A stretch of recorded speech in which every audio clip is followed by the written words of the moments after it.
Hello everyone, कैसे आप सब। आई होप आप सब बहुत अच्छे होंगे। मैं श्रुति गुप्ता मोस्ट वेलकम करती हूँ आपका आपके अपने चैनल ह्योर स्टडीज़ में।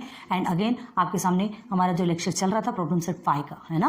कुछ क्वेश्चंस हम कंप्लीट करते जा रहे हैं धीरे धीरे करके। ये क्वेश्चंस लंबे हैं, टाइम होता है, इसलिए थोड़ा धीरे कर रहे हैं, ठीक है ना।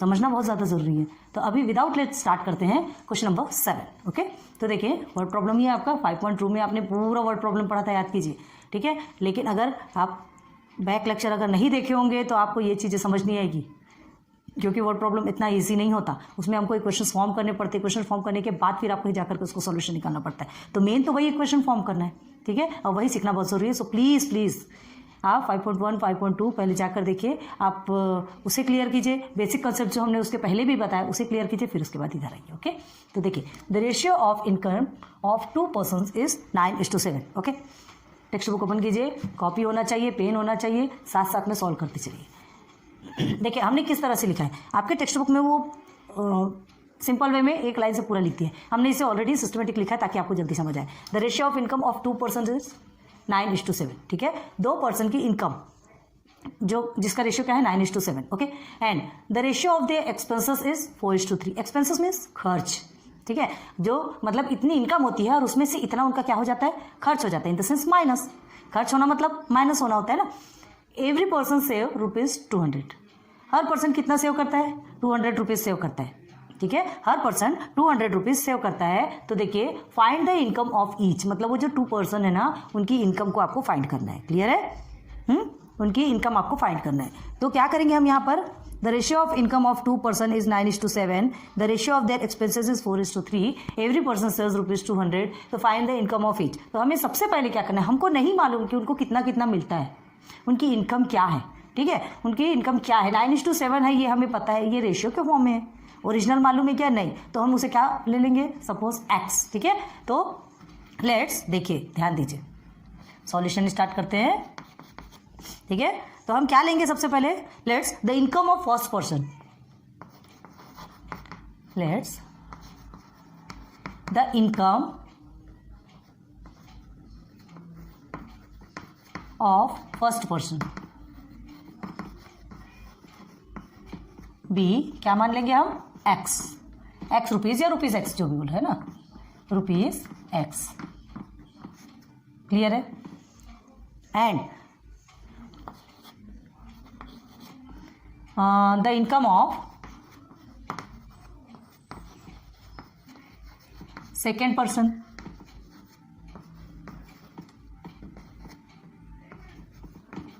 B rupees y। ओके, चलो अब हमने तो ये मिल गया कि एक का x रुपीज़ है और एक को y रुपीज़ मिलता है। फर्स्ट वाले को कितना मिलता है, x रुपीज़, सेकेंड वाले को y रुपीज़। जो भी वैल्यू आएगी x के मिल जाएगी हमको। x और y की वैल्यूज फाइंड करना है ना, x एंड y की वैल्यू फॉर्म करना है। यहाँ तक के समझ आ गया। अब आगे देखिए क्वेश्चन में, देखो क्या दिया है, find the income of each दिया है। हमको दोनों की इनकम नहीं मालूम, हमने x एंड y सपोज ले लिया, लेट्स ले लिया। अब उसके बाद ऊपर चलिए, according to the first condition में क्या कहते हैं, the ratio of income of 2 person is 9:7। अभी नीचे का बाकी छोड़ दीजिए, फर्स्ट को देखो, ठीक है। दोनों के जो भी इनकम है, जितना भी इनकम है वो 9:7। 9:7 मतलब कैसे लिखते हैं, 9/7 लिखते हैं इसको, ठीक है। तो हमने क्या माना, दोनों पर्सन का x और y माना। तो ये किसके बराबर है, ये एक पर्सन, ये सेकेंड पर्सन का, देखो ये इसके बराबर हो गया, है ना। इसी तरह से फॉर्म होगा। ये आ रही बात क्लियर समझ में? तो ये ऐसे बनेगा, ये फर्स्ट पर्सन का x, सेकेंड पर्सन का y, उसका 9:7 है। 9:7 इसी फॉर्म में लिखा जाता है, याद रखिए, ठीक है। तो चलिए, according to the first condition, now according to the first condition, first condition क्या है बताइए। According to the first condition में आपका x/y is equal to 9/7। First वाले को देखिए आप, ये हो गया, ठीक है। देयरफॉर साइड से लिया क्या, थोड़ा स्पेस बचाएंगे, ठीक है। देयरफॉर यहाँ आप क्या करेंगे, क्रॉस मल्टीप्लाई करेंगे, इसे सिंप्लीफाई करेंगे तो 7x is equal to 9y, ठीक है। यहीं पर एक साथ लिखते तो आपको समझ में आ जाएगा। चलिए, ये किस फॉर्म में लिखाएगा, 7x is equal to 9y। Clear है? और इसे कैसे लिख सकते हैं, अब देखिए, अब इसको नीचे बताते हैं, क्योंकि ये हमारा फाइनल इक्वेशन बनेगा ना। 7x, अब ये 9y इधर ट्रांसफर होगा तो माइनस में आ जाएगा, 9y इज इक्वल टू 0। ऐसा इस फॉर्म में लिख सकते हैं कि नहीं? बन गया हमारा एक इक्वेशन, बन गया, इस फॉर्म में हम लिख सकते हैं। ये हो गया हमारा इक्वेशन नंबर 1, हो गया। According to the first condition आपका कंप्लीट हो गया। अब देखो क्या दिया है, the ratio of their expenses is 4:3, ठीक है, एंड ईच पर्सन सेव्स ₹200। खर्च कितना होता है? 4:3, ठीक है। सेव कितना करते हैं? 200 रुपीज। तो देखो क्या दिया यहाँ पे, ईच पर्सन सेव्स 200 रुपीज और expenses of the first person, चलो फिर निकालेंगे। पहले लिखिए, पहले खर्च बताते ना, एक्सपेंसेस, पहले एक्सपेंस नहीं बताते, पहले कितना उन्होंने सेव किया देखते हैं पहले, चलो उसके बाद फिर एक्सपेंसेस के साथ में करेंगे। पहले देखो सेव कितना किया, every person saves ₹200। Okay, now here every person saves ₹200, ठीक है, 200 रुपीज वो लोग सेव करते हैं।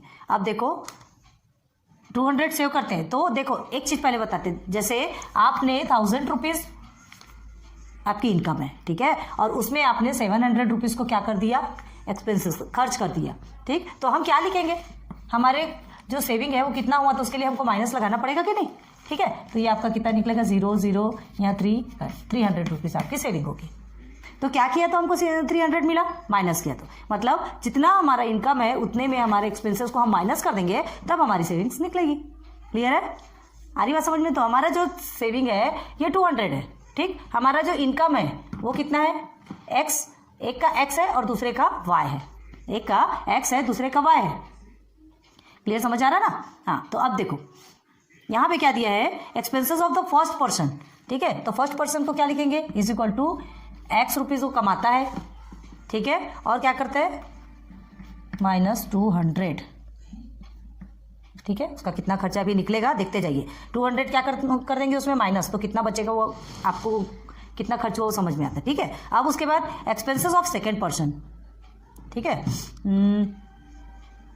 नहीं पहले तो 200 है ना, each person, sorry, expenses of first person,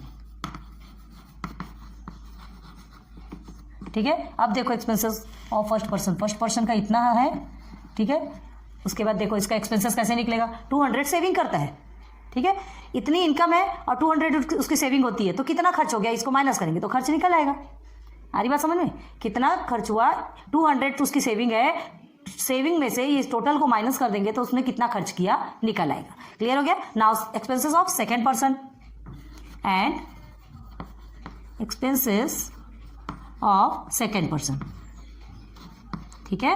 तो एक्सपेंसेस ऑफ सेकेंड पर्सन क्या है आपका, y है ना, सेकेंड पर्सन का हमने y लिया था ₹y, तो क्या है y -200, सबने ईच पर्सन ने 200 सेविंग की थी ना, तो ये आ गया दोनों का भी, ये आपको समझ में आ गया, ये लेना बहुत जरूरी है ना। अब हमें सेकंड कंडीशन पे चलना है, the ratio of their expenses. देखो ये तो हो गया first condition and second condition, और ये हो गया 4:3, हमारा क्या है ये रेशियो। तो देखिए अकॉर्डिंग टू,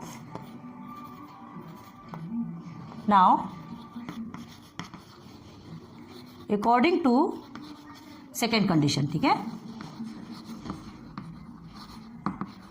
अब अकॉर्डिंग टू सेकेंड कंडीशन में क्या होगा, सेकेंड कंडीशन में क्या बोला गया है, the ratio of their expenses is 4:3, तो उनका एक्सपेंसेस हमको मिल गए, ठीक है, और उसका रेशियो क्या है वो भी हमको मिल गया। तो कैसे लिखेंगे, देयरफॉर x -200 अपॉन में y -200, ये फर्स्ट पर्सन ये सेकेंड पर्सन का, इसका इनका रेशियो क्या है 4:3। हो गया, क्लियर हो गया। अब इसे फिर से हमें क्या लिखना है, सिंप्लीफाई करेंगे, मतलब क्रॉस मल्टीप्लाई करेंगे तभी सिंपल होगा, जैसे हमने यहाँ पे किया। तो चलो करके देखते हैं कैसे बनेगा आपका। यहाँ हम करते हैं, ये थोड़ा यूटिलाइज कर रहे हैं स्पेस को, ठीक है। क्या होगा आपका 3 × x -200, ठीक है, and is equal to 4 × y -200, यही बनेगा, ठीक है। अब इसे और सिंप्लीफाई कीजिए, तो और सिंप्लीफाई करेंगे तो क्या होगा, यहाँ आ जाइए, इसको हम देयरफॉर कर देते हैं, देयरफॉर हियर इज अगेन। अब क्या होगा 3x मल्टीप्लाई करना तो आता है, 3x हो गया एंड 3 × 2 = 6, ये हो गया आपका 600 इज इक्वल टू में क्या आएगा 4y -4 × 2 = 8 आ गया। अब इसे और सिंपल बनाएंगे, बहुत सारे स्पेस हमको यूटिलाइज करना है। ओके, स्पेस की बहुत ज़्यादा प्रॉब्लम होती है ना, इसीलिए हमें थोड़ा सा संभल के चलना पड़ता है। चलो एक से एक डिज़ाइन बनाते हैं, मैथ में इंटरेस्ट लेके पढ़िए, मजा आती है। चलो अब क्या हो गया, हमें इसे सिंप्लीफाई करना है, तो क्या होगा, देयरफॉर 3x, ठीक है, और ये 4y को हम इधर ले लेंगे, 600 को इधर भेज देंगे, तो 4y आपका प्लस में है तो माइनस में हो जाएगा, एंड इज इक्वल टू -800, और 600 आपका माइनस में है तो प्लस में हो जाएगा 600। ओके, चलिए आप सॉल्व करेंगे तो क्या होगा, क्या करेंगे, बन रहा है ना हमारा इक्वेशन, दिख रहा है ना, 3x minus 4y is equal to, minus plus आपका माइनस होता है तो कितना होगा, बड़े डिजिट के आगे माइनस है तो -200 बन गया। देखिए आपका बना कि नहीं, हो गया सिंपल। अब हमें क्या करना है, सेकेंड इक्वेशन है ये, ठीक है, ये हमारा सेकेंड इक्वेशन बन गया। चलो 2 इक्वेशन निकल गए, अब दोनों इक्वेशन को नंबर 1 ये और नंबर 2 ये, बस अब इस इक्वेशन को हमको क्या करना है, देखना है कि उसमें कर क्या सकते हैं, दोनों इक्वेशन में एक टर्म को सेम करना है, फिर उसके बाद तो एज इट इज है, ये यहाँ तक का ऐसा मेन रहता है, ठीक है, वर्ड प्रॉब्लम यही इक्वेशन बनाना ही मेन होता है, इसलिए बार बार बोल रहे हैं, बेसिक देखिए 5.1 और 5.2 अच्छे से देखिए, तब आपको समझ में आएगा, बहुत ईजी हो जाएगा फिर आपके लिए, पता है। अब देखिए यहाँ क्या दिया है, इक्वेशन 1 में ये है और इक्वेशन 2 वो है, दोनों में भी कोई तो भी नंबर सेम हो रहा है, क्या 7 है या 9 है, वहाँ 3 है 4 है, कोई भी सेम नहीं हो रहा है, ठीक है, कोई भी सेम नहीं हो रहा, तो हम क्या करेंगे, दोनों भी इक्वेशन में मल्टीप्लाई करेंगे, 7 है तो 3 से मल्टीप्लाई करेंगे, देखिए 7x और 3x दोनों को हमको सेम टर्म करना है, तो हम क्या करेंगे, 7x वाले इक्वेशन मतलब फर्स्ट इक्वेशन को 3 से मल्टीप्लाई करेंगे, एंड सेकंड इक्वेशन को 7 से मल्टीप्लाई करेंगे, ठीक है। तो चलिए करते हैं, मल्टीप्लाइंग इक्वेशन 1 बाय किससे, 3 से, okay, and equation 2 by 7, clear है। चलो अब हम डायरेक्ट मल्टीप्लाई करके यहाँ पर लिख रहे हैं, देखिएगा, तो इसे 3 से मल्टीप्लाई करना है, तो 7 3 से कितना होता है 21, ये हो गया 21x, देयरफॉर लिखते हैं 21x माइनस 27y, ठीक है, उसके बाद फिर 0 का तो 0 ही रहेगा, आप कुछ भी नहीं कर सकते इसमें, 3 0 से 0 ही होगा ना, मल्टीप्लाई करेंगे तो। ओके, अब देखिए सेकंड वाला कौन सा है आपका, ये, इसे हमें किससे करना है, 7 से करना है, तो 7 3 से 21, फिर से आगे हमको जो चाहिए था वो आ गया, अगेन में माइनस है, ये 28 हो गया, 28y इज इक्वल टू -200 हो गया, ठीक है, हमारा क्या बन गया, ये सिंप्लीफाई करना है ना, सिंप्लीफाई करेंगे इसे, तो क्या करेंगे, सिंप्लीफाई करने के पहले हमको, चलो सिंप्लीफाई करेंगे तो देखते, सॉरी एक गलत हुआ ना, देखो यहाँ 200 क्यों आएगा, 7 2 जा 14 होता है, 7 2 जा 14 होता है। चलो ये इक्वेशन नंबर 3 बन गया, ये इक्वेशन नंबर 4 बन गया। क्यों बना इक्वेशन, सेम टर्म करना था, बिना सेम टर्म के तो हम सॉल्व नहीं कर सकते, तो इक्वेशन 1 एंड 2 में तो सेम टर्म था नहीं, तो हमने क्या किया, सेम टर्म किया और नया इक्वेशन बना लिया, अब इसे सॉल्व कर सकते हैं। तो अब क्या करेंगे, यहाँ पर देखिए ये दोनों भी प्लस में है, ठीक, तो हमें क्या करना पड़ेगा, सब्ट्रैक्ट, तो करेंगे सब्ट्रैक्टिंग इक्वेशन 3 बाय 4, ठीक है, 4 को ऊपर रख लेंगे, 3 को नीचे रख लेंगे, हमारे लिए भी इजी रहेगा, ऐसे रखेंगे तो भी चलेगा, ऐसे रखेंगे तो भी चलेगा, कोई प्रॉब्लम वाली बात नहीं। चलो लिखिए, यहाँ हमको थोड़ा स्पेस की प्रॉब्लम होगी, इधर हमें रब करना पड़ेगा, इसलिए प्लीज़ थोड़ा सा कोऑपरेट कीजिए, ठीक है।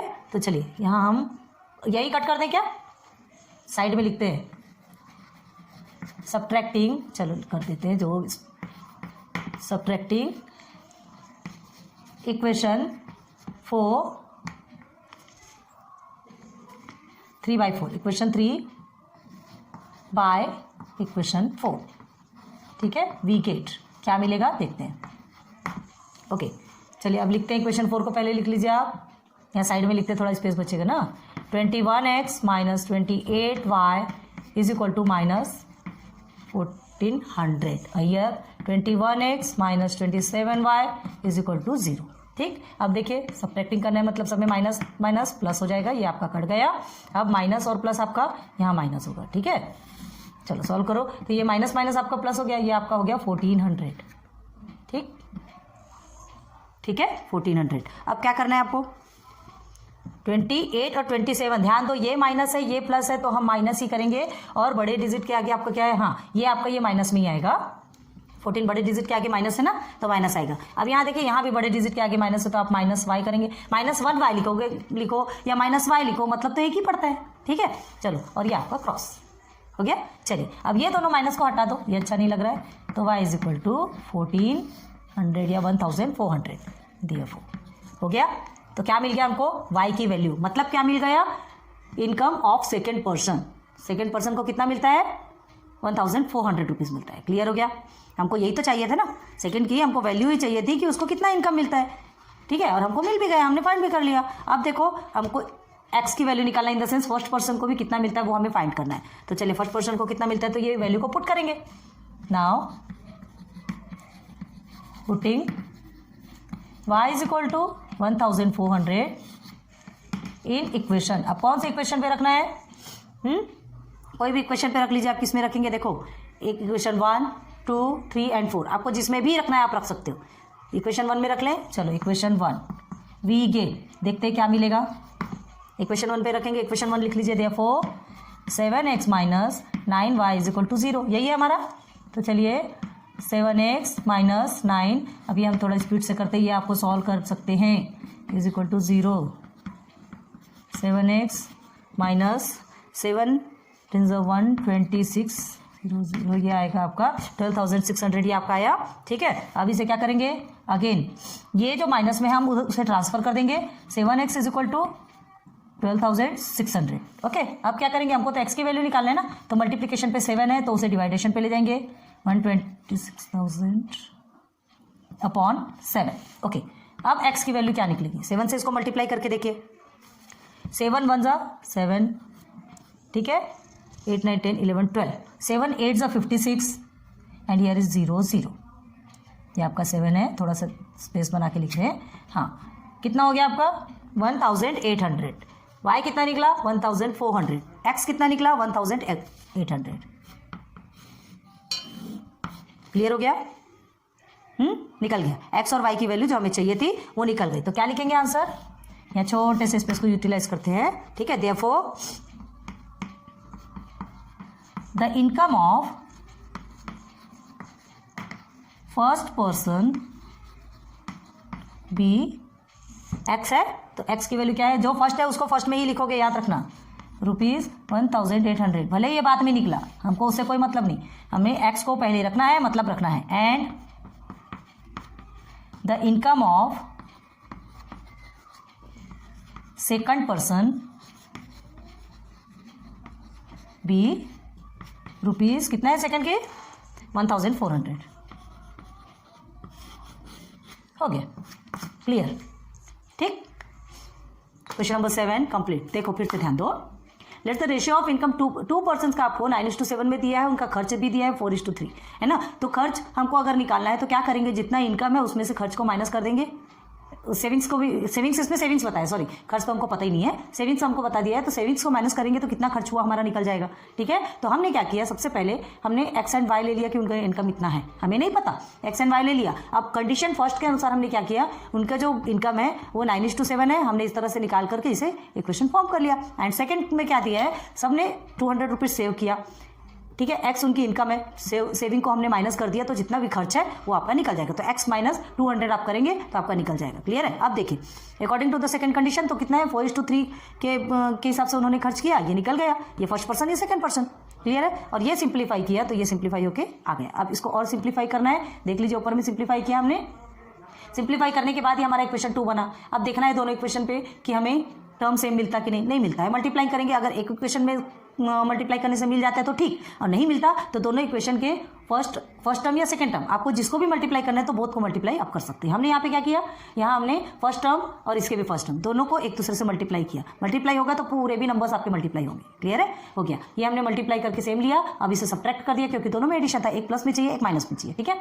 सब्ट्रैक्ट किया, सब्ट्रैक्ट करने के बाद फिर हमें y की वैल्यू मिल गई। अब ये y की वैल्यू को हमने सब्स्टिट्यूट कर दिया किसमें, इक्वेशन 1 में। 4 इक्वेशंस मिले आपको, चाहे किसमें भी सब्स्टिट्यूट कीजिए, आपकी मर्जी, ठीक है। एक्स की वैल्यू मिल गई 1800, तो हमें दोनों की भी वैल्यू मिल गई। Okay, clear. चलो क्वेश्चन नंबर 7 कंप्लीट हुआ है, नोट डाउन कर लीजिए। Now question number 8। ओके, 7 अच्छे से समझ में आ गया आपको। 8 देखिए, if the length of a rectangle is reduced by 5 units, देखो यहाँ पर भी हमने ऐसे सिस्टमेटिक आपको 1 by 1 लिखा है जिससे आपको समझ में आ जाए कि किस में फर्स्ट इक्वेशन हमको मिलेगा, कंडीशन कौन सी फर्स्ट है कौन सी सेकंड है। क्लियर है? तो देखिए, if the length of a rectangle is reduced by 5 unit, एक रेक्टेंगल है उसका जो लेंथ है हमको नहीं पता, ठीक है, वो रिड्यूस्ड बाय 5 यूनिट्स, 5 यूनिट्स से क्या है, कम है, रिड्यूस है।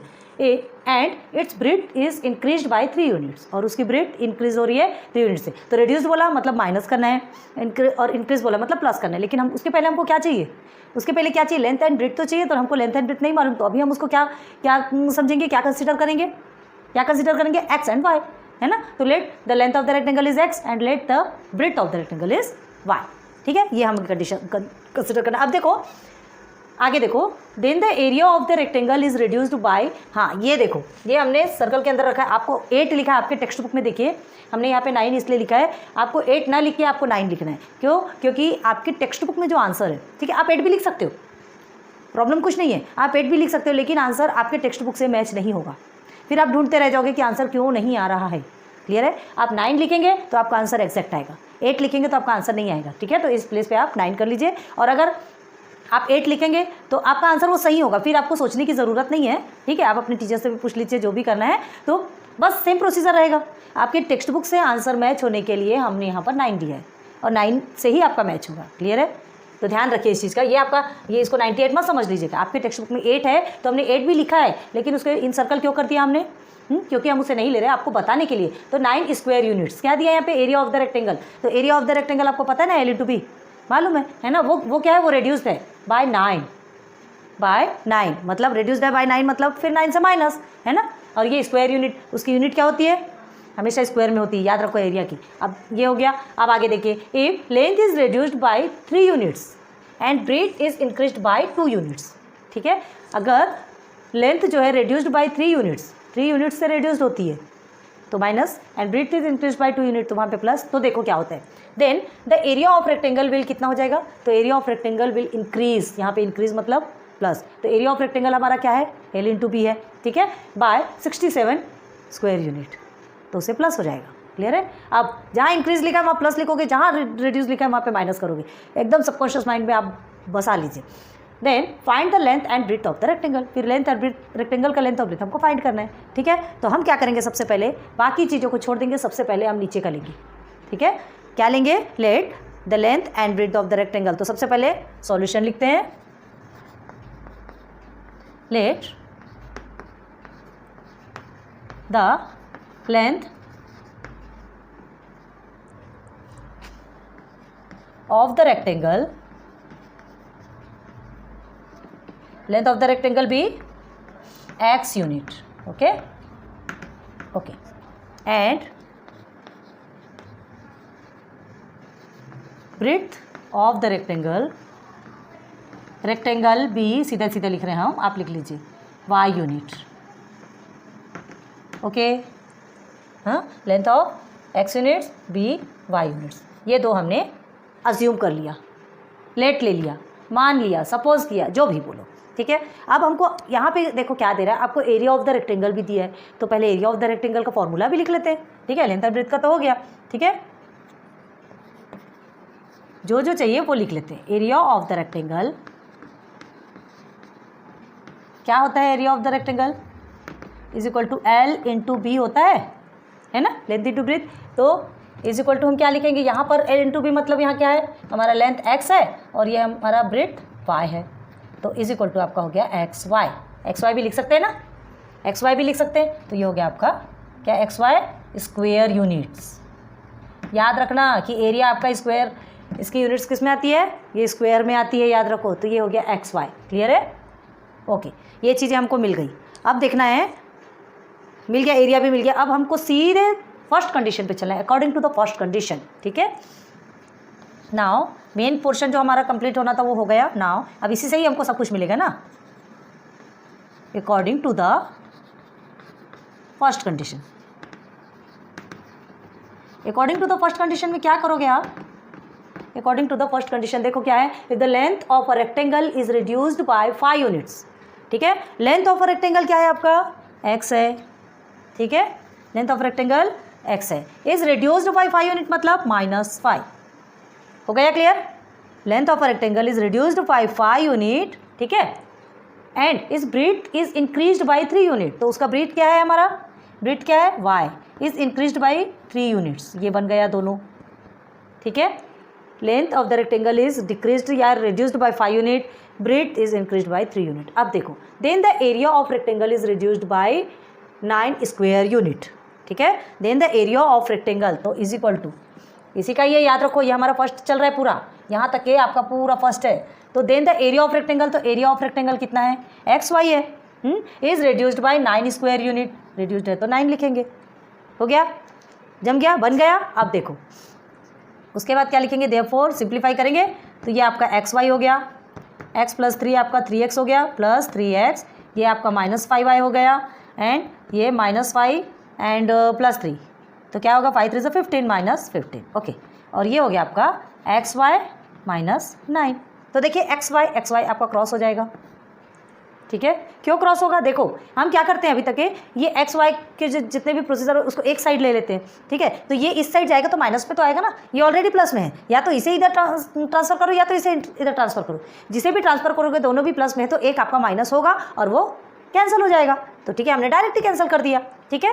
देयरफॉर क्या बचा आपका 3x - 5y माइनस, अब देखो हाँ ये -15 है तो -50 को हम उधर ट्रांसफर कर देंगे, किसके साथ, -9 + 15, क्लियर है, -9 + 15। तो आपका -9 + 15 आपका कितना होगा, 3x - 5y = 9 6 15 होता है, ठीक है। तो ये हो गया आपका आंसर 6। तो ये हो गया आपका equation number 1।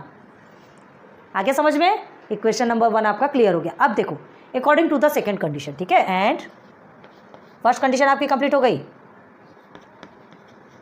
According to the second condition, clear है। तो सेकेंड कंडीशन में क्या गिवन है, देखते हैं क्या है। If the length is reduced by 3 unit, अच्छा यहाँ पर भी लेंथ रिड्यूस्ड हुआ है, यहाँ भी लेंथ रिड्यूस्ड हुआ है, और ब्रेथ यहाँ इंक्रीज हुआ है, यहाँ भी ब्रेथ इंक्रीज हुआ है, ओके, ठीक है। तो then the area of rectangle with increased by 67, first वाले में एरिया ऑफ रेक्टेंगल रिड्यूस्ड हुआ था बाय 9 स्क्वायर यूनिट, और यहाँ पर इंक्रीज हो रहा है बाय 67 स्क्वायर यूनिट, ठीक है। तो इंक्रीज हो रहा है मतलब एरिया ऑफ द रेक्टेंगल के साथ में प्लस हो जाएगा 67, ठीक है। पहले हमने क्या किया था, माइनस किया था। तो चलिए according to the second condition क्या है आपका, ध्यान दो, एक्स आपका लेंथ है, रिड्यूस्ड हो रहा है 3 यूनिट, ठीक है, एंड वाई आपका ब्रेथ है, कितना इंक्रीज हो रहा है, कितना इंक्रीज हो रहा, इंक्रीज बाय 2 यूनिट, ओके। तो 2 यूनिट इंक्रीज हो रहा है मतलब प्लस। अब इज इक्वल टू, अब देखिए area of the rectangle, area of the rectangle हमारा एक्स वाई है, देख लो ये है ना x y, L into b, जिसे हमने सॉरी x इंटू वाई करेंगे, हमने यहाँ b क्यों लिखा है, तो ठीक है एक्स वाई, इसको हम एक्स वाई भी लिख सकते हैं, मतलब तो वही है, x into y x y होता है, ठीक है। तो ये कितना इंक्रीज हो रहा है यहाँ पे 67 स्क्वायर यूनिट, ठीक है, 67 स्क्वायर यूनिट हो रहा है, तो हमने इसे यहाँ प्लस कर दिया। अब फिर से सिंप्लीफाई करेंगे, देयरफॉर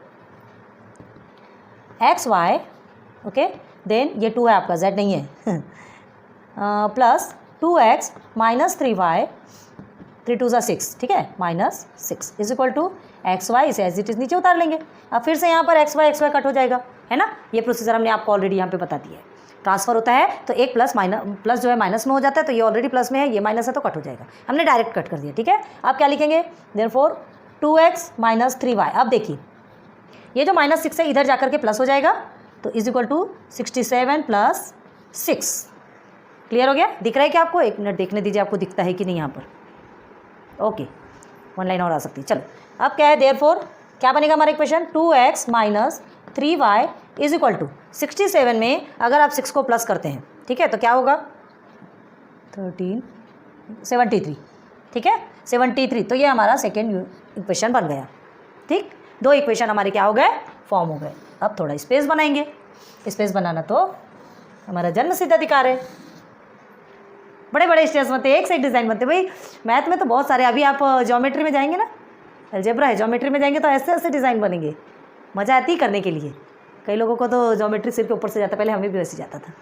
टेंशन वाली बात नहीं है, एक समय होता है यार, हंसते हंसते पढ़ो, जितना आएगा आएगा, नहीं आएगा नहीं आएगा, ठीक है।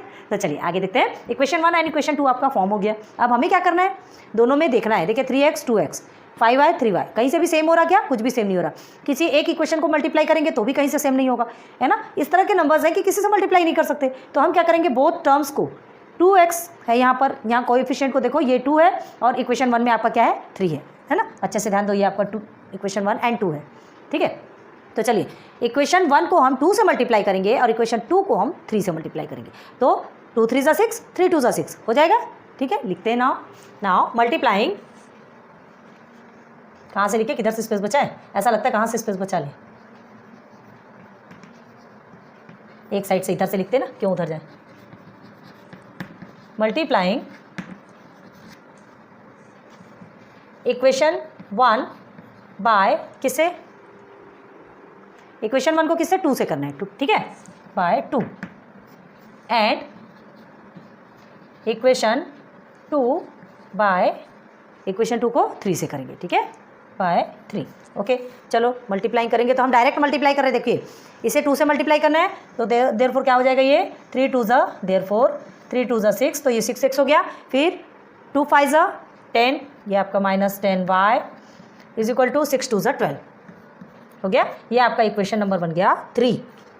अच्छे से ध्यान दो, ये इक्वेशन 3 बन गया आपका, ठीक है। अब देखो क्या करना है, सेकंड इक्वेशन को पकड़ना है। सेकंड इक्वेशन 2x है तो उसको 3 से माइनस करना है ना सेकंड इक्वेशन को, तो 3 2 ज़ा 6 बन गया same term. Then minus 3y को 3 से मल्टीप्लाई करेंगे, 3 3 ज़ा 9 हो गया। अब उसके बाद फिर क्या है 73, तो 73 को आप 3 से मल्टीप्लाई करेंगे तो कितना होगा आपका, 3 3 ज़ा 9, 3 7 ज़ा 21। ओके ठीक है, ये हो गया। तो ये हो गया आपका इक्वेशन नंबर 4, ठीक। अब देखो ये दोनों भी हमको सेम टर्म मिल गए, लेकिन दोनों भी कट हो सकते हैं क्या, नहीं, दोनों भी प्लस में हैं तो हमें सब्ट्रैक्ट करना पड़ेगा, ठीक है। तो लिखते हैं subtracting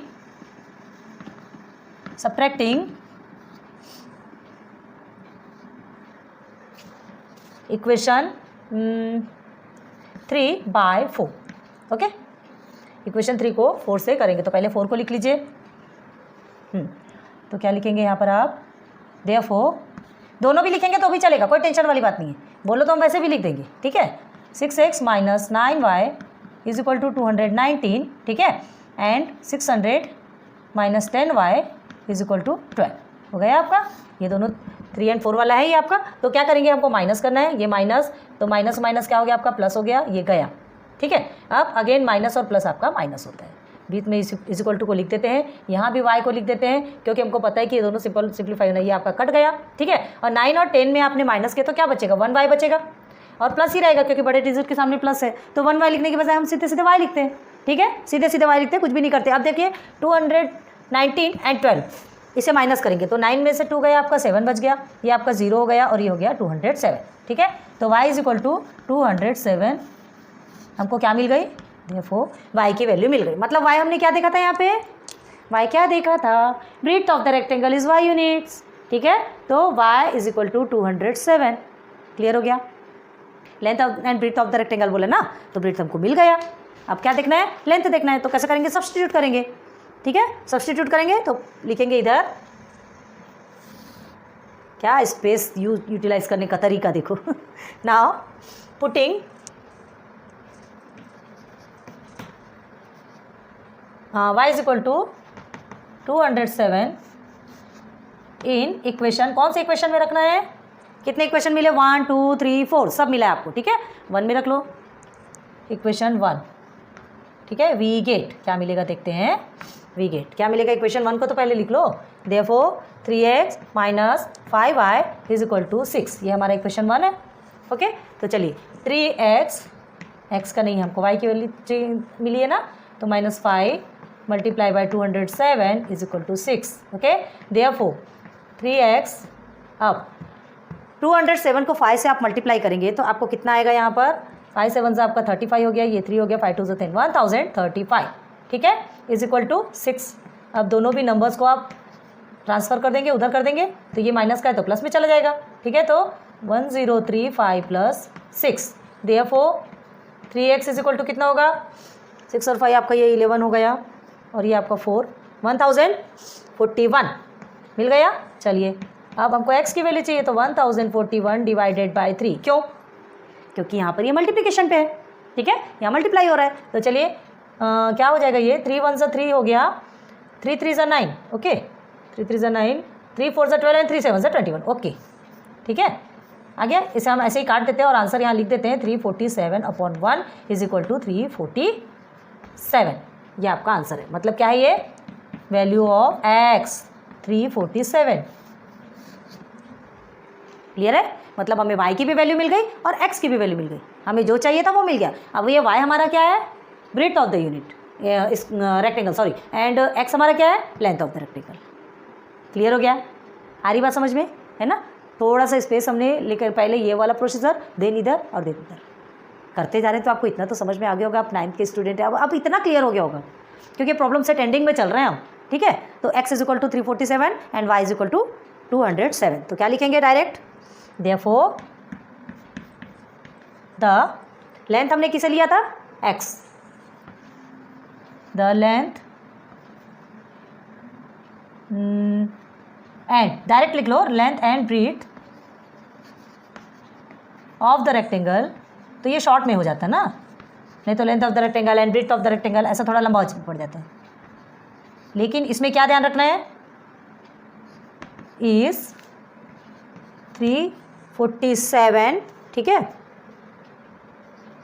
units and 207 units respectively.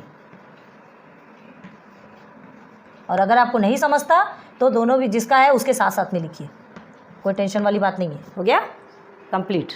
क्या बोले, समझ में आया क्या आपको? अभी हमने क्या बोला आंसर में, हमने क्या कहा लेंथ एंड ब्रीथ एक साथ लिखें, ठीक है, और 347 एंड 207 भी एक साथ लिखें। तो ध्यान रखो पहले जो आप लेंथ लिखते हैं तो पहले लेंथ का ही आंसर लिखेंगे, फिर बाद में ब्रीथ लिखते हैं तो बाद में ब्रीथ का ही आंसर लिखेंगे, ठीक है। मतलब इसे क्या है, इससे समझ में आता है कि फर्स्ट वाला लेंथ है सेकंड वाला ब्रीथ है, और रेस्पेक्टिवली लिख दीजिए तो और समझ में आएगा। और नहीं समझता सीधे सीधे लिखिएगा length of the rectangle is 347 and breadth of the rectangle is 207। Okay clear हो गया? चलिए ये क्वेश्चन नंबर 8 आपका कंप्लीट हुआ। फिर से एक बार समझा दें, ध्यान दो। देखो हमें लेंथ और ब्रीथ हमको नहीं मालूम, अब शॉर्टकट में समझा रहे हैं, अभी बहुत अच्छे समझाया हमने। लेंथ ब्रीथ नहीं मालूम, लेंथ हमने x लिया और ब्रीथ हमने y लिया, ठीक है। अब हमें क्या मिला है यहाँ पर, देखिए length of the rectangle is reduced by 5 unit. Reduce मतलब कम हो रहा, तो हमने x में माइनस कर दिया 5 को, और breadth is increase by 3 unit, तो ब्रीथ हमारा y है, इंक्रीज कर दिया 3 से। अब एरिया ऑफ रेक्टेंगल, जिसके कारण एरिया ऑफ रेक्टेंगल क्या हो रहा है, रिड्यूस्ड बाय 9 यूनिट, ठीक है। यहाँ पर आप 8 लिख सकते हैं, 8 लिखेंगे तो आपका जो आंसर है वो थोड़ा चेंज हो जाएगा। आप कर सकते हैं, कोई टेंशन वाली बात नहीं। आप 8 निकाल के भी देखिए, सेम प्रोसीजर रहेगा, 9 की जगह में 8 रखते जाइए और सॉल्व करिए ना यार, है ना। आपको इतनी टेंशन वाली बात नहीं है, छोटा सा नंबर ही है, 1 नंबर ही डिफरेंट है, लेकिन 1 नंबर डिफरेंट के कारण ही आपका आंसर में बहुत डिफरेंस आ जाता है, ठीक है।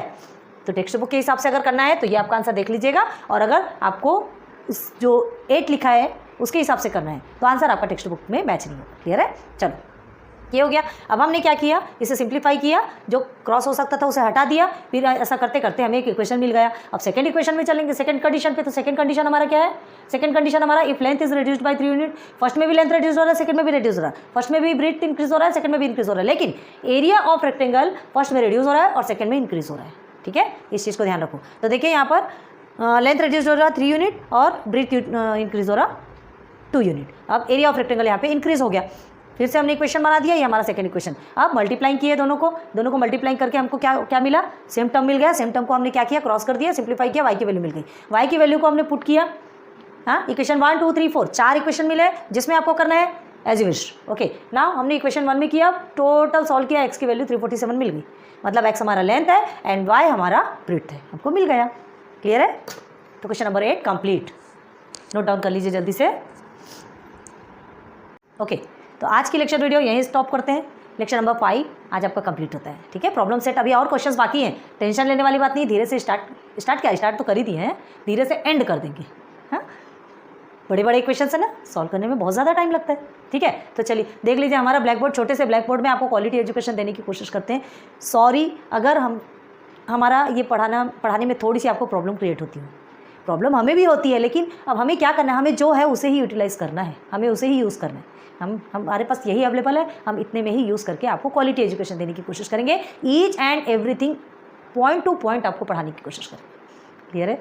सो अगर मेरी वीडियो पसंद आती हो तो लाइक सब्सक्राइब शेयर करते जाइए, बेल आइकॉन प्रेस कर दीजिए, नोटिफिकेशन आपको मिलते रहेगी हमारे और आगे वीडियोज़ की। सब्सक्राइब कर दीजिए, ठीक है, ताकि और शेयर कीजिए फ्रेंड्स के साथ में, शेयर करेंगे तो उन्हें भी समझ में आएगा कि हाँ एक नया चैनल, जो नया क्या अब हो गया, ये तो 3-4 मंथ होते आ रहे हैं ना, ये भी चैनल स्टार्ट हुआ है। पढ़ाई अच्छी लगती हो तो कमेंट सेक्शन पे बताओ, और कुछ कमी लगती हो तो भी आप कमेंट सेक्शन पे बताइए, हम बहुत अच्छे से और अच्छे से वीडियो बनाने की कोशिश करेंगे। ओके, एंड पसंद आता हो तो प्लीज़ थोड़ा सा मोटिवेट कीजिए, अच्छा लगता है कमेंट्स पढ़ते ना तो हमें खुशी मिलती है और अच्छे से वीडियो बनाने की इच्छा होती है। Okay, good luck, goodbye, best of luck.